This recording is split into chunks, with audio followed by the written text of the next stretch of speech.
Good morning and जय हिंद बच्चों। आज हम लोग नंबर सिस्टम का संख्या पद्धति का पार्ट 3 करने जा रहे हैं। आइए कुछ इंपॉर्टेंट पॉइंट्स को ध्यान दिया जाए।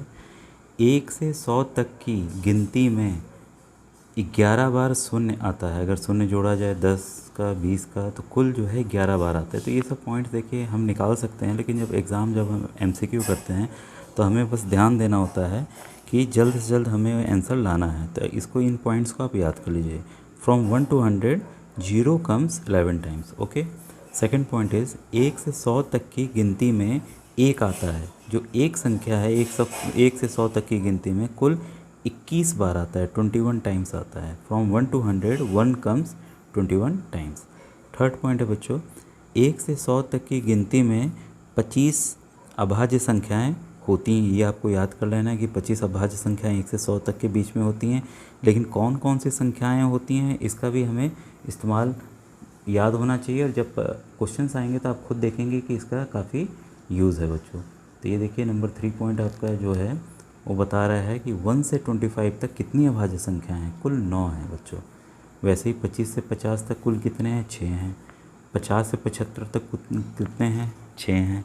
फिर 75 से 100 के बीच में है टोटल 4। तो from 1 to 100 total prime numbers are 25। तो इसमें देखिए बच्चों क्वेश्चन कैसे बन सकता है आपके एग्ज़ाम के पर्पज़ से। क्वेश्चन बनेगा कि 80 से छोटी अभाज्य संख्याएं कितनी हैं। अब 80 से छोटी, आप इतना ध्यान रखना होगा, अगर आप इस 25, 50, 75 तक याद रखते हैं तो 75 तक हमें पता है टोटल कितने हो गए आपके। ये हो गए 15 + 6 21, टोटल 21 है आपके 75 तक। हमें 80 तक का पूछा है, तो अब आप देखिए 80 के लिए केवल एक हमें जोड़ना है, तो टोटल कितने हैं 22। अब इसका तीसरा ऑप्शन एकदम सही है। तो इस तरह से बच्चों क्वेश्चन आते हैं। अगर आप अलग से निकालने जाएं, सोचने लगें तो आपको बहुत टाइम लगेगा। हो सकता है कोई संख्या भूल जाएं, गलती हो जाए, तो आप इसको ज़रूर से इन संख्याओं को याद कर लीजिएगा। अब आइए बच्चों ये देख लीजिए, ये क्वेश्चन था total number of prime numbers less than 80। तो लेस देन 80 में total number of prime numbers are 22। Here you can see that total number of prime numbers up to from 1 to 75 is 21, and for up to 80 one more prime number is there, so we will add 79 one number, that will be 22. Okay, 21 + 1 22. Okay, अब बच्चों ये देखिए वर्ग है। वर्ग किसी के घात के ऊपर पावर हो, टू टू द पावर हो, तो उसको वर्ग कहा जाता है। उसी संख्या को हम 2 बार गुणा करते हैं आपस में। जैसे 2 का वर्ग या 2 का स्क्वायर होगा, 2 × 2 वो 4 इसका उत्तर आएगा। तो आप बच्चों ये आपको अभी लिस्ट दिख रही है, तो लिस्ट के हिसाब से आप जितना मतलब कोशिश कीजिए कि 1 से 50 तक अगर पूरा याद हो जाता है तो बहुत ही अच्छा है। 50 तक नहीं होता है तो कम से कम आपको 25 तक तो ज़रूर याद होना चाहिए। ये परीक्षा में काफ़ी मदद मिलती है, सवाल इससे बहुत जल्दी हल होते हैं। वैसे ही बच्चों जो घन होता है वो आपका क्यूब होता है। क्यूब में बच्चों जो पावर है वो पावर 2⁻³ होती है। तो इसमें हम 2 को जितना पावर होता है उसको उतनी बार हम गुणा करते हैं। अगर मान लीजिए कि n के पावर, ये n कोई भी संख्या है, n के पावर 5 दिया हुआ है, इसका मतलब है कि n को हमें आपस में 5 बार गुणा करना है। हिंदी में घात कहते हैं और इंग्लिश में पावर कहेंगे इसको, ठीक है।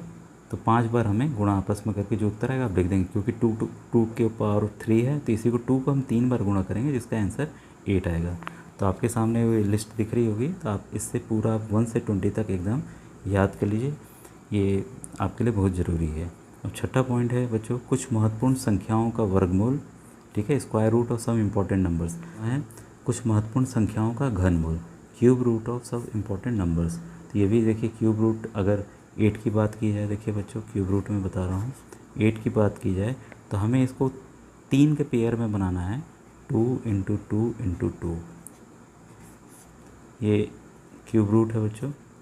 तो अगर 3 बार है तो हम एक संख्या निकाल सकते हैं बाहर, तो इसका उत्तर 2 आ गया।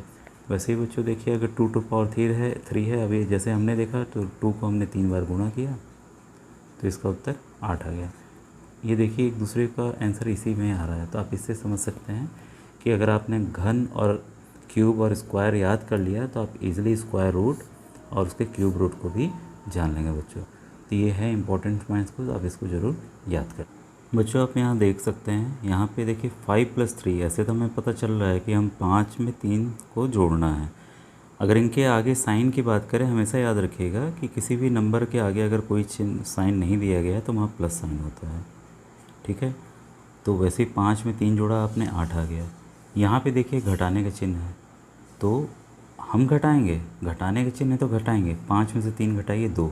लेकिन अगर इसके चिन्ह की बात करें, ये बताइए किस संख्या, जो भी इसमें बड़ी संख्या है उसके आगे कौन सा चिन्ह है। तो हम देख रहे हैं कि 5 और 3 में 5 सबसे बड़ी संख्या है और उसके आगे प्लस का चिन्ह है, तो हमने यहाँ पे देखिए कोई चिन्ह नहीं लगाया, मतलब कि प्लस है यहाँ पे। वैसे ही बच्चों यहाँ देखिए, यहाँ -5 है, यहाँ +3 है, तो इसमें एकदम आपको ध्यान देना है कि माइनस है तो हमें घटाना ज़रूर है, तो घटा दीजिए। 5 में से 3 गया 2।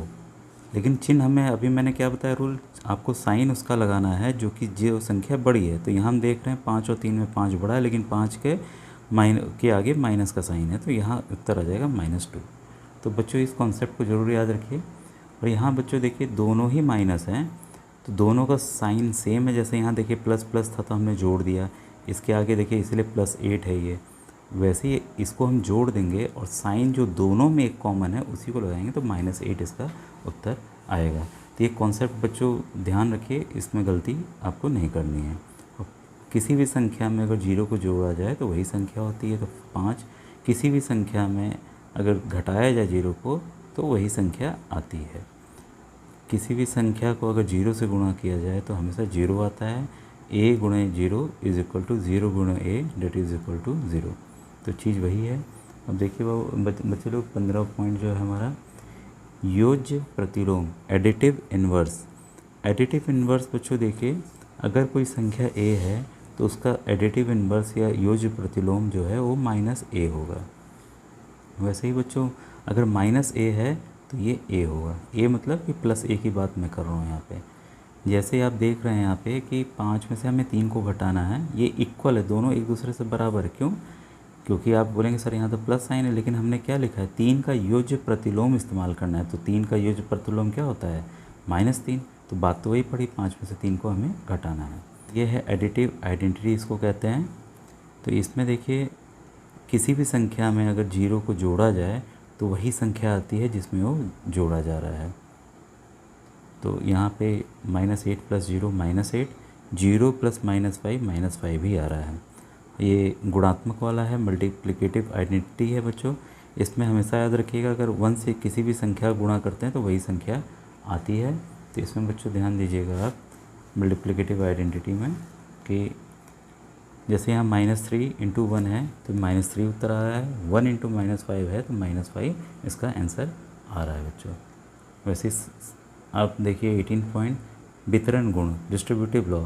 इसमें बच्चों क्या होता है कि जैसे कि एक संख्या मान लीजिए, अगर हम ब्रैकेट ओपन कर रहे हैं, a जो है दोनों संख्याओं को गुणा करेगा बारी बारी, a × b माइनस का साइन, फिर a × c। तो ये बारी बारी से पहले a ने b को से मल्टीप्लाई किया, फिर a ने c को मल्टीप्लाई किया, तो ये आंसर आएगा। आप इसका एग्जांपल की तरह इसको देख सकते हैं, 5 × 2 - 1 है मान लीजिए, ठीक है। तो इसको हम कैसे करेंगे, 5 × 2 = 10 यहाँ लिखने डायरेक्ट, और 5 × 1 = 5, तो इसका उत्तर आ गया आपका 5। तो ये आपको याद रखना है, डिस्ट्रीब्यूटिव लॉ है, वितरण गुण है हमारा। तो ये बच्चों ये कुछ इंपॉर्टेंट पॉइंट्स थे जो मुझे आपको बताना है।